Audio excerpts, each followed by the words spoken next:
नमस्कार मित्रांनो, आज आपण बोलणार आहोत एका अशा विषयावर जो भारतीय समाजामध्ये नेहमीच चर्चेमध्ये असतो. तो म्हणजे विवाहबाह्य संबंध. पण हा विषय फक्त चर्चेपुरता नाहीये, तर यावरती कायदा काय सांगतो हे समजून घेणं खूप महत्त्वाचं आहे. 2018 मध्ये जोसेफ शाहीन नावाच्या एका व्यक्तीने एक याचिका दाखल केली आणि त्याने सगळं चित्र बदललं. आणि आता 2025 मध्ये दिल्ली हायकोर्टाने आणखीन एक मोठा निर्णय दिलेला आहे, ज्याने सगळ्यांनाच चकित केलेलं आहे. चला तर ही कथा अगदी सोप्या भाषेत आजच्या व्हिडिओच्या माध्यमातून आपण समजून घेऊ. 1860 मध्ये ज्यावेळेस ब्रिटिशांनी भारतीय दंडसंहिता IPC बनवली, तेव्हा त्यामध्ये एक कायदा होता, कलम 497. यामध्ये सांगितलं होतं की जर एखाद्या विवाहित स्त्रीने दुसऱ्या पुरुषाशी संबंध ठेवले तर तो पुरुष म्हणजेच तो प्रियकर दोषी आहे आणि त्याला 5 वर्षापर्यंत तुरुंगवास हा होऊ शकतो. पण गंमत बघा, पत्नीला काहीच शिक्षा होत नव्हती. का? कारण त्या काळामध्ये स्त्रीला पतीची मालमत्ता असं समजलं जायचं. म्हणजेच पतीची परवानगी न घेता त्याच्या मालमत्तेशी संबंध ठेवणं हा कायद्याने गुन्हा होता. पण जर पतीने दुसऱ्या स्त्रीसोबत संबंध ठेवले तर पत्नी काहीच करू शकत नव्हती. हा कायदा पुरुषप्रधान होता आणि लिंग समानतेच्या विरोधामध्ये होता. संविधानाच्या कलम 14 म्हणजेच समानता, 15 लिंगभेद निषेध आणि 21 म्हणजेच वैयक्तिक स्वातंत्र्य यांचं हा कायदा उल्लंघन करत होता. हा कायदा तब्बल 158 वर्ष टिकला, पण 2018 मध्ये सगळं काही बदललं.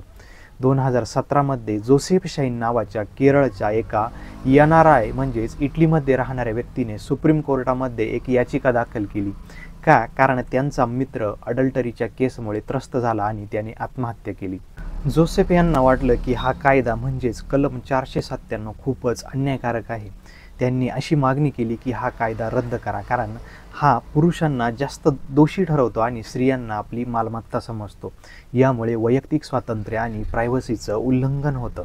27 सप्टेंबर 2018 रोजी सुप्रीम कोर्टाच्या 5 न्यायमूर्ती म्हणजेच मुख्य न्यायमूर्ती दीपक मिश्रा, त्यानंतर न्यायमूर्ती चंद्रचूड, न्यायमूर्ती नरीमन, न्यायमूर्ती खानविलकर आणि न्यायमूर्ती इंदू मल्होत्रा यांनी एकमताने हा कायदा रद्द केला. त्यांचं म्हणणं काय होतं तर ऐका. अडल्टरी आता गुन्हा नाहीये, मग ती पत्नी असो किंवा पती, कोणालाही जेल किंवा दंड होणार नाही. प्रायव्हसी हा हक्क आहे. कोणाशी संबंध ठेवायचे हा ज्याचा त्याचा वैयक्तिक निर्णय आहे. सरकार त्यामध्ये नाक खुपसू शकत नाहीये.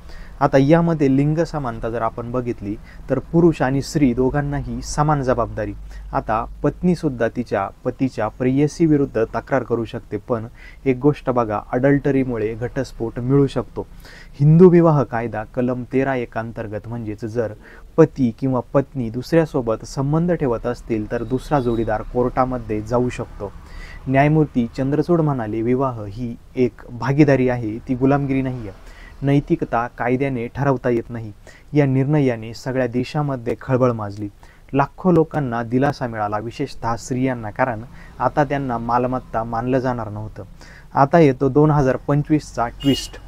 23 सप्टेंबर 2025 रोजी दिल्ली हायकोर्टाने न्यायमूर्ती संजीव नरूला आणि प्रतिभा M सिंग यांनी एका केसमध्ये मोठा निर्णय दिला. ही केस होती एका स्त्रीची जिने तिच्या पतीच्या प्रेयसीविरुद्ध नुकसान भरपाई मागितली. प्रेयसीने तक्रार फेटाळण्याची मागणी केली, पण कोर्टाने ती नाकारली आणि केस चालूच ठेवली. यातून आपल्याला काय समजतं तर जोसेफ शाहीनची पुष्टी केलेली आहे या केसमध्ये. अडल्टरी गुन्हा नाहीये, पण याचा अर्थ असा नाहीये की काहीही करा. कोर्ट म्हणतं अडल्टरीला डिक्रिमिनलाइज केलेलं आहे, पण यामुळे विवाह तोडणाऱ्या संबंधांना परवानगी मिळत नाही. आता नवीन नियम असा आहे, सिव्हिल जबाबदारी. जर तिसऱ्या व्यक्तीने म्हणजेच पत्नीचा प्रियकर किंवा पतीची प्रेयसी यांनी जाणीवपूर्वक विवाहामध्ये हस्तक्षेप केला तर त्या व्यक्तीला नुकसान भरपाई द्यावी लागू शकते. याला म्हणतात अलिएनेशन ऑफ अफेक्शन किंवा लॉस ऑफ कन्सॉर्टियम. म्हणजेच त्या व्यक्तीमुळे तुमचा जोडीदार तुमच्यापासून दूर गेला, तुम्हाला भावनिक, शारीरिक किंवा आर्थिक नुकसान झालं तर तुम्ही त्या तिसऱ्या व्यक्तीवरती केस करू शकता. एक उदाहरण बघू आपण. तुमच्या पत्नीचा प्रियकर आहे आणि त्याला माहिती आहे की ती स्त्री विवाहित आहे, तरीही त्याने जर त्या स्त्रीसोबत संबंध ठेवले आणि तुमचं कुटुंब तुटलं तर तुम्ही त्याच्याविरुद्ध लाखो रुपयांची नुकसान भरपाई मागू शकतात. महत्त्वाचं वाक्य बघा, कोर्ट असं म्हणतं की विवाह ही एक सामाजिक संस्था आहे. तिसऱ्या व्यक्तीने त्यामध्ये ढवळाढवळ करणं हे चुकीचं आहे आणि त्याचे परिणाम हे गंभीर असू शकतात. आता आपण मेन मुद्द्यावर येऊ. यामध्ये म्हणजे बऱ्याच पुरुषांचा हा प्रश्न असतो, जर पत्नीने म्हणजेच बायकोने दुसऱ्या पुरुषाशी म्हणजेच तिच्या प्रियकरासोबत जर संबंध ठेवले तर तिचा पती किंवा नवरा त्या प्रियकराविरुद्ध केस दाखल करू शकतो का? तर उत्तर आहे होय, पण काही अटींसह. चला तर याला सोप्या भाषेमध्ये समजून घेऊ. नंबर 1, तो घटस्फोट मागू शकतो. जर पत्नीने दुसऱ्याशी संबंध ठेवले तर पती हिंदू विवाह कायदा किंवा इतर कायद्यांनुसार किंवा त्याच्या अंतर्गत घटस्फोटासाठी अर्ज करू शकतो. यासाठी त्याला पुरावे द्यावे लागतील, जसे मेसेज, फोटो, कॉल रेकॉर्ड्स किंवा साक्षीदार. यामध्ये तो मेंटेनन्स किंवा मुलांचा ताबा मागू शकतो. 2025च्या दिल्ली हायकोर्टाच्या निर्णयानुसार पती पत्नीच्या प्रियकराविरुद्ध सिव्हिल केस दाखल करू शकतो. यासाठी त्याला सिद्ध करावं लागेल की प्रियकराला हे माहिती होतं की ती स्त्री किंवा त्या नवऱ्याची ती बायको ही विवाहित आहे. त्याने जाणीवपूर्वक तिच्याशी संबंध ठेवले, ज्यामुळे तुमच्या विवाहाला नुकसान झालं. नुकसान काय असू शकतं? मानसिक त्रास, सामाजिक अपमान, कुटुंब तुटणं किंवा आर्थिक नुकसान. जर हे सिद्ध झालं तर कोर्ट प्रियकराला लाखो रुपये नुकसान भरपाई देण्याचा आदेश देऊ शकतं. उदाहरणार्थ, आता ही एक काल्पनिक आपण नावं घेऊ. समजा रोहन आणि स्वाती यांचा 8 वर्षाचा संसार आहे. स्वातीचा ऑफिसमधला मित्र विक्रम तिच्याशी जवळीक साधतो. रोहनला याची माहिती मिळते. त्याच्याकडे विक्रम आणि स्वातीचे मेसेज, फोटो आणि साक्षीदार आहेत. तर रोहन काय करू शकतो? तो घटस्फोटासाठी अर्ज करू शकतो, कारण स्वातीने त्याचा विश्वासघात केला. तो विक्रम विरुद्ध सिव्हिल केस दाखल करू शकतो, कारण विक्रमला स्वाती विवाहित आहे हे माहिती होतं. रोहन म्हणतो, विक्रममुळे माझं कुटुंब तुटलं, मला मानसिक त्रास झाला. कोर्ट विक्रमला 15 लाख रुपये देण्याचा आदेश देऊ शकतं. यामध्ये महत्त्वाचं असं आहे की ही केस क्रिमिनल नाही आहे, फक्त सिव्हिल आहे. म्हणजेच प्रियकराला जेल होणार नाही, पण त्याला पैसे द्यावे लागू शकतात. जर प्रियकराला पत्नी विवाहित आहे हे माहितीच नव्हतं तर केस जिंकणं कठीण होऊ शकतं.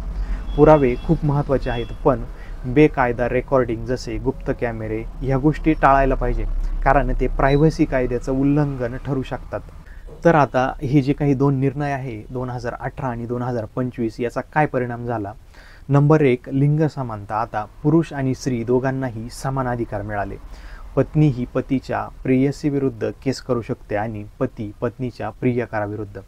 नंबर 2 म्हणजे सावधगिरी. लोक आता विवाहबाह्य संबंध ठेवताना 10 वेळा विचार करतील, कारण नुकसान भरपाईची भीती आहे. नंबर 3, सामाजिक चर्चा. काही म्हणतात की हे वैयक्तिक स्वातंत्र्यावर बंधन आहे, तर काही म्हणतात यामुळे विवाहाचं महत्त्व वाढेल.